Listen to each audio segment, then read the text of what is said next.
माहूर ते सारखणी महामार्गावरील नखेगाव फाट्यानजीक वीज बिल वसुली पथकाच्या गाडीला भीषण अपघात झालाय। या अपघातात चालकाचा जागीच मृत्यू झाला असून अनेक जण जखमी झालेत। माहूर ते सारखणी महामार्गावरील नखेगाव फाट्यानजीक वीज बिल वसुली पथकाच्या गाडीला झालेल्या भीषण अपघातात चालकाचा जागीच मृत्यू झाला असून अनेक जण जखमी झालेत। मार्च एंडिंगच्या निमित्तानं वीज बिल वसुली MSCB महावितरण मोहीम राबवित असलेल्या विद्युत वितरण कंपनीची टाटा सुमो या ट्रकची माहूर सारखणी रोडवरील नखेगाव फाट्यानजीक दिनांक 30 रोजी सकाळी 8:30 वाजण्याच्या सुमारास समोरासमोर धडक झाली।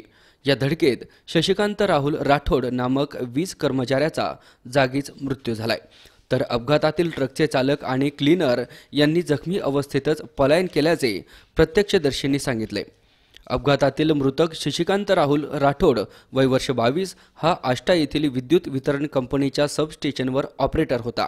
दरम्यान वसुली मोहिमेच्या दैनंदिनीचे अवलोकन करताना एरवी अनेक कर्मचाऱ्यांचा फौजफाटा वसुलीसाठी बाहेर पडत असतो, परंतु आज गाडीत अन्य कर्मचारी नसल्याने सुदैवाने मोठी जीवितहानी टळली असल्याचे बोललं जात आहे। MSCBचं वाहन आणि ट्रक यांचा जो अपघात झाला आणि त्या अपघातामध्ये शशिकांत राठोड यांचा जो दुर्दैवी मृत्यू झालेला आहे, तर त्याबाबत पोलीस आपली यंत्रणा आपला तपास करेल, कोणाची चूक आहे काय आहे। परंतु या निमित्ताने माझं सर्व वाहन मालकांना एक अपील आहे आणि ते मी असं व्यक्त करतो की जे वाहन मालक आहेत त्यांनी आपले वाहन कृपया अप्रशिक्षित वाहन चालकाकडे देऊ नये, कारण अप्रशिक्षित वाहन चालक हे अपघातास कारणीभूत ठरतात।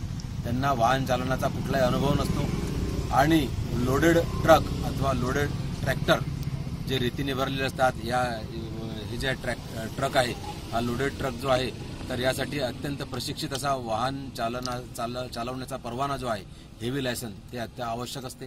तर कृपया आपले वाहन जे आहे चारचाकी हे अप्रशिक्षित वाहन चालकांकडे किंवा मुलांकडे देण्यात येऊ नये, कारण ते स्वतःचा अपघाताचा कारणीभूत ठरतातच, परंतु जे निरपराध जीव आहे ते सुद्धा अशा अपघातामध्ये बळी जाऊ शकतात। त्यामुळे कृपया असे जर वाहन आढळल्यास वाहन मालक आणि चालक या दोघांवरही कारवाई केली जाईल। C24 साठी मझहर शेख, नांदेड।